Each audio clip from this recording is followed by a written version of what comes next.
Yo, but some Freddy Macaco, yeah, but let's Ghana. Yaba Quaba, Yabanzima today azo. And a vehicle. You baby okay. Now you could all the cruise. Only a viable training college. A viable training college, a Kia Kakra, Yawala. Okay, all Sukuru, Amore, Bosma, even the Elembelian. I demand about the camera near Bebania, Nabunke, and Bayawo, a vehicle, and a viable training college. And yes, one grammar. More LP Agua or Infoniane Azola or a viable training college. I don't know, Sukuru more the pitching blue and Oya Honka and yes, Sukuru near environmentally very neat or Sukuru for Mombosma, even the Lembele, the first training college more, even the Yanzima Menzani Yanola, Ale a viable training college. Now say Becanian Funimo Elepeguala, the one who came in Bema. Atitiru mu bi di muni na bawo awiabu suayazo ye na mene be elabia adwale ne ya ba ho adwale na na nko chere akwaba Eyo akwaka ni anu oh yeah okay ya de brada si na ka be frewe prefer me na tu he yeah Kofi Anchenyi ni ahwa okay be mama muduma na be di na tufu hene Anchenyi ahwa dumani all tufu hene wo so awon be frey awiabu sem gam gure beke eneminya mbere kwa kware ba dekara kakra mo yon bo eke minya mele fama ho amu ibe nke ya papa kode mesa benezo oda ye kwa eken na ye bizo da iduma eja akwa ba akpaka ni anu eja dum the red eja na ka be frewe mo ti be frem Sumia Ando Eric eja Sumia Ando Eric o ma hache eja bi mo an reference Sumia Ando one you ejuma already yeah was well aha wa ma hache eja zo hane. All right, and na yabiali adwale echi yava awiaku mole awiabo training college ahụ. Papa kaka awiabo training college bebuki sukulu ne bedi ọrụ a sukulu ne ele digima yakwake eka awiabo training college ahụ jokechi ekwe ya di evre. yo ndakunda wasi kemole kana na yebo aze ibiere nu kaka yega Okay. na yeborobo 2022 Okay. no hare ekro nke training college yere nazio ye hunre de but nyamna daroma eka mo iduremo 90%. Okay. Ewe mo kakra mo ilimuri mo asat na mo yetnda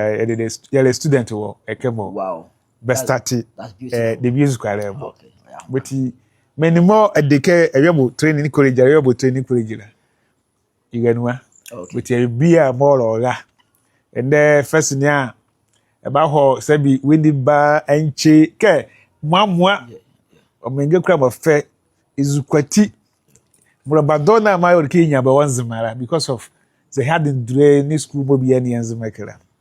omo oye ahonchero mai esheti nyamada oma awebo training college iganwa kra but e bia mo elitiera sai demrenga ne ana ide anzo dweka enekre kwen mo otia na orani ara yemi adeke training college ni kaka mani square de bie okay All right. Yo, ina ebala wasa sumanya sabedelia bisi awiabu training college ne amu ana maze bobo ke bezo abebo na bisi bobo mo bele students bobo mo kaka mo benzugas na ability emela be wo classroom na bele suka de bie nyamle ne ye mo ange abroba mo ahodiki nya benzema anoma mo ye nya bela ena mo nyamle adom awiabu training college ya teachers wo nzema ama nzema ne orako ya va idale kpara ya hada nana yelisi ya unke de bie ko enya mo be de training college be wiala de mo and yesusu ke be hia lectures mo ba hiringa kura mo de bi be hia ni nyane gichichi mo ba yi school a and school ni de murumu a na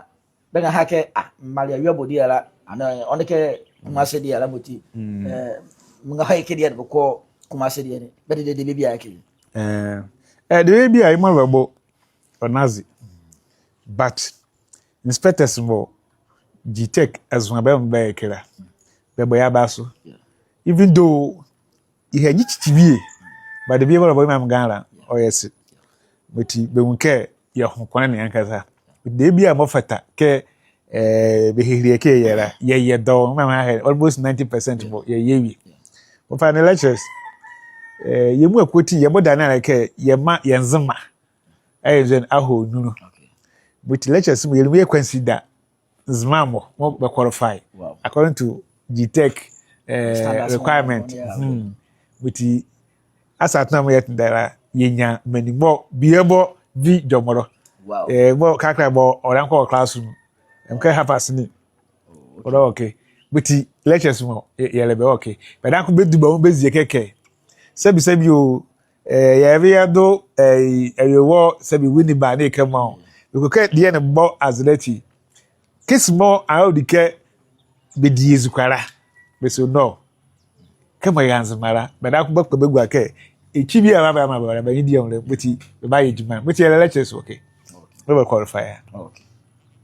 All right. Come on, Bedela. Say, why don't you okay be a bar in ya clear for it? More credibility. Yes, a beer. Why don't you okay kissing chia? It's a lectures. Ballet. More best feta. Na bemiti GTech requirement ne la be woki na is a best sabe be wi nzima ye no nzima ye so ngumon so banzia ye so ngumon kpole kpakpale be fa be wi nzima ye no be ba tetie medi na male ne minya pa ma ye ehwehwere vuram gbare na babua ye medi ma gichichi ne ye ma mokera kan biara ye ho medi ma so mi anda okay e je so mi ando be se na wanga bia ane ole njijilo awiabo training college medi ke Marbabu ne mu a abuka de ye ya juze he ya na bisu frako ye enyan wo enne ke awiabo training college angba ye hura ya nuwa na nga kuro bori suka de bia yo molumwa mbala wase na mala ngbema omo be jina be ma jimedi eshi ya bo azewo nzema eke be di yanga yobo yeah ya ka nzema obale ke te elkenemu aye alezea na bodan mu ujibanyezo o ma beba de bi eshi baba bola and first ne mo anele western region and better te western ofola anele colleges insa na bedre western north be western south awona nyoni hopili western north ye ko apili western region imo obone malangome ye akwa that's all Richard mo Richard girls na anenia se apanke ekọ rinya apanke ko school a tiseke ekọ enchi se hwiyo so moamoa ye gbenyomo aha bitibu na mo nyamada mo yenye bi wokala lati frakumu ye teke na aki effect to beden so jenmo anake schools mo wo elkajana na gbenyomo bo o drebe ha yi aze mo school fees ni be ha aze mo kakra menini ya affordable nze banka affordable mo aibia eligibility frako dia mo ye teke mo ya kunake nzama mu a ye embrace yesonwa na dia ni offer dan kore offer owura muske iazela ye dia nzama mu fluid chama ke donia wani abo bado be adronu na nyobro ni bawia anbozuma be but yesterday kaka letting admissions gwalre ele kozre ni aka youth education sa the whole strike no kuye die onam kedi be ofreti ye bobu ele kedi but admissions ele gwalre ti say still afake ebe school a yibuka adremo ba hora wa ni da kungbe mama na watu di bia na ba bowo school ten.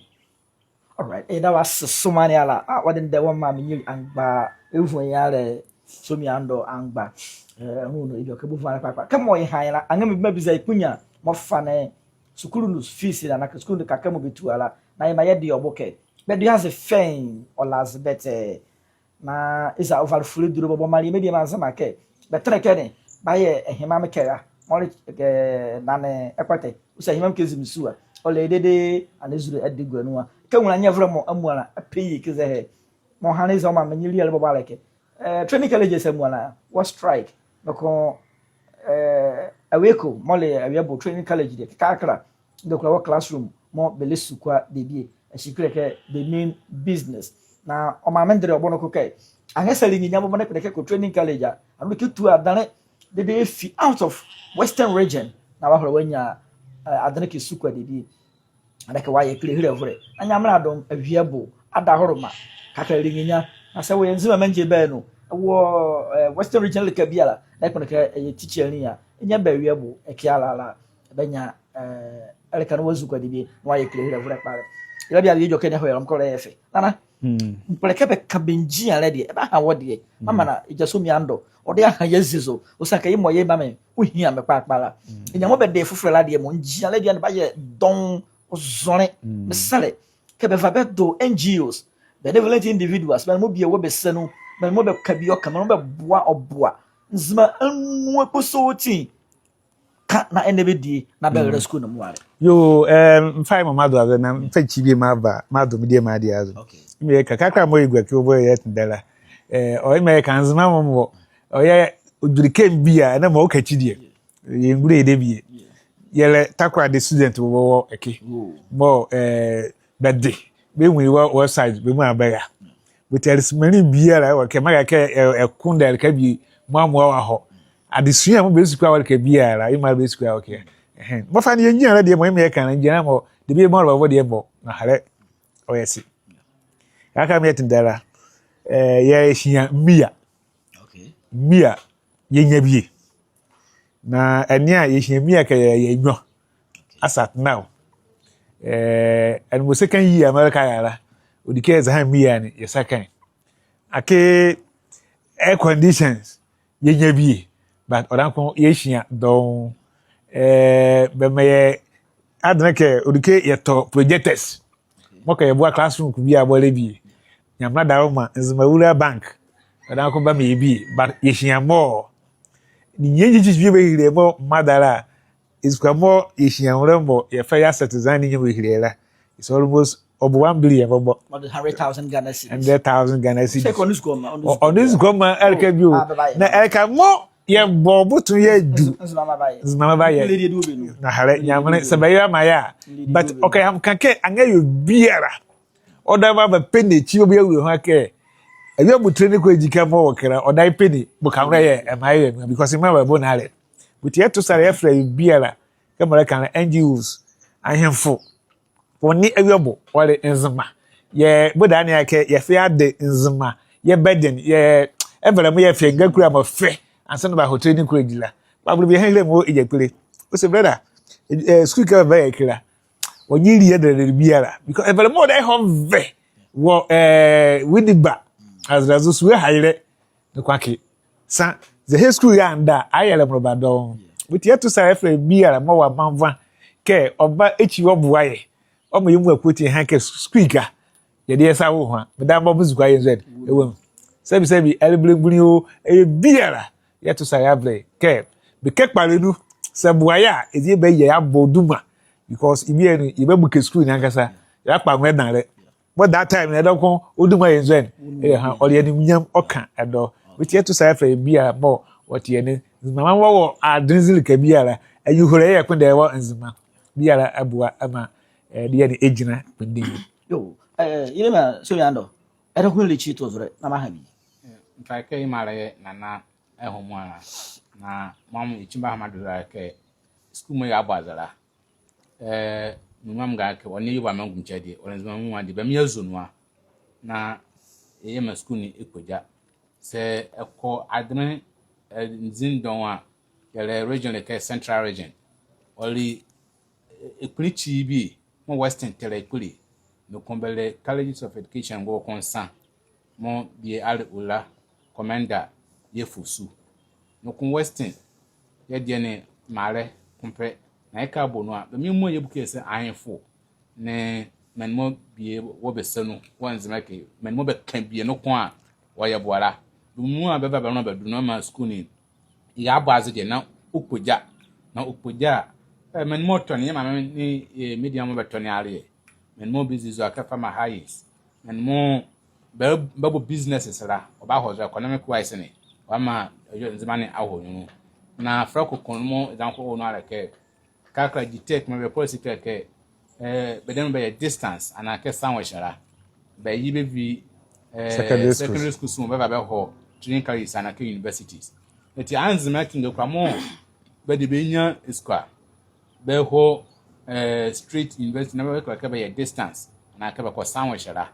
be yibe mo ba ho Accra na Kumasi ne Cape Coast na onam ka school ka anzima kleti kakra be ba distance okay sandwich na mu be ba okay which means ke ya